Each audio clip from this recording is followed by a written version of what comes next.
Hello আসসালামু আলাইকুম guys, আমি মুজাহিদ এসে আপনাদের লগে নতুন একটা ভিডিওতে আপনাদের স্বাগতম। সকালে ঘুম থেকে উঠে লাগে গেছে খিদা আবার আমার সহ্য না। আমি খুঁজতেছি আম্মারে খুঁজতে খুঁজতে আই দেখি তা আম্মা চা বানাইতেছে। যাই হোক আম্মা সেটাই ভালো করছে, চা জাল দিতেছে। খিদা লাগে গেছে, অনেকক্ষণ অপেক্ষা করার পর চলে আসলো চা। সরকার যে বিস্কুটটা দিছে ওই বিস্কুটটাই খাইতেছে আর কি। তানের সময় সরকার এই বিস্কুটটা দিছিল আর কি, এখন ওইটা দিয়ে খাইতে হইব। চার সাথে আছে আরো বন জেলি। খানা দেখলে আবার আমি লোভ সামলাইতে পারি না। নাস্তা খাইতে আছি আর শুনতে আছি যে সাফওয়ান মজুমদারের নাকি আজকে মুসলমানি করাইবো।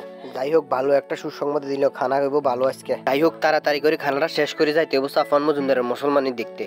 অবশেষে যাই হোক তাড়াতাড়ি করে খানাটা শেষ করে রওনা দিলাম সাফওয়ানের মুসলমানি দেখার জন্য যাইতেছি তাড়াতাড়ি করে। হোক অবশেষে চলে আসলাম তাদের ঘরে। যাই হোক তাদের ঘরে আসার পরে দেখতে পেলাম যে মুসলমানি করার জন্য সবকিছু ঠিকঠাক করতেছে। যাই হোক একটু পরে মুসলমানি করার জন্য সবকিছু রেডি হয়ে গেছে। এখন মুসলমানি করাচ্ছে। সাফওয়ান মজুমদার খুবই চিল্লাচিল্লি করতেছে, ছোট মানুষ ব্যথা পাইতেছে, খুব কান্নাকাটি চিল্লাচিল্লি করতেছে, খুব ভয় পাইছে। যাই হোক অবশেষে মুসলমানি সম্পূর্ণ হলো। সবাই সাফওয়ান মজুমদারের জন্য দোয়া করবেন। যদি ভিডিওটা ভালো লাগে থাকে অবশ্যই লাইক কমেন্ট শেয়ার করতে ভুলবেন না।